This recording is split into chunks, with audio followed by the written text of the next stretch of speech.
Hello, আসসালামু আলাইকুম। সবাই কেমন আছেন? বাংলাদেশের মোটর সাইকেল কমিউনিটির দুর্দশা দিনকে দিন দেখতেছি আর হতাশ হইতেছি। ইউটিউবে বাংলাদেশি মোটো ব্লগিং চ্যানেল মেবি আমি ফার্স্ট দেখছিলাম ওয়ানাবি গাম প্রায়, তারপরে আস্তে আস্তে অনেকের চ্যানেল দেখছি।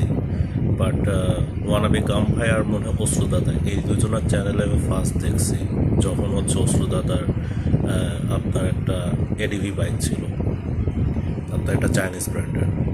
আর ওয়ানাবি গাম ভাইয়ের তো অনেক আগের থেকেই দেখতেছিলাম তার জিএসএক্স। এখন ঘটনা হচ্ছে যে পুরাতন প্যাটার্নের যারা বাংলাদেশে মোটো ব্লগার ছিল তাদের সাথে আমরা কানেক্ট করতে পারতাম। নতুন জেনারেশনের যারা মোটো ব্লগার হয়েছে, মানে তাদের পরের জেনারেশনে যারা আসছে তাদের সাথে আমরা কানেক্ট করতে পারতেছিলাম। বাট রিসেন্টলি তাদের সেলসম্যানের বিহেভিয়ারের জন্য আমরা তাদেরকেও আমি পার্সোনালি তাদেরকেও লাইক করতে পারতেছি না। দেখেন, বাংলাদেশে সবসময় বিভিন্ন ধরনের ব্র্যান্ড তাদের বাইক লঞ্চ করবে এবং এটা নিয়ে এক একজনের এক একটা অপিনিয়ন থাকবে। ইটস ওকে, এটাই স্বাভাবিক।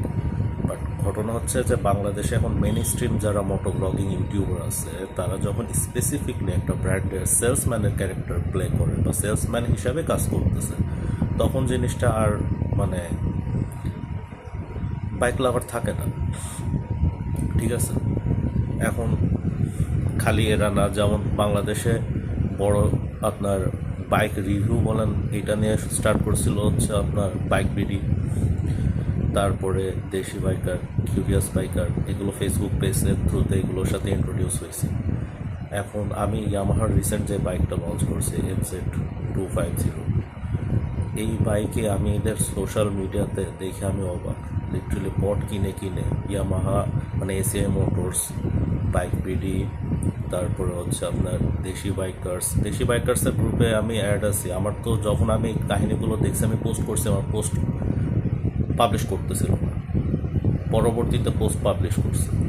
ঠিক আছে, আমার পোস্টে কিছুই ছিল না, আমি জাস্ট ইন্ডিয়ান প্রাইসগুলো দিছি এবং বাংলাদেশে বাইকগুলোর প্রাইস দিছি, যে N250 প্রাইস এইটা, কারিজমার প্রাইস এইটা, MZ-এর প্রাইস এইটা, বাংলাদেশে এই প্রাইস।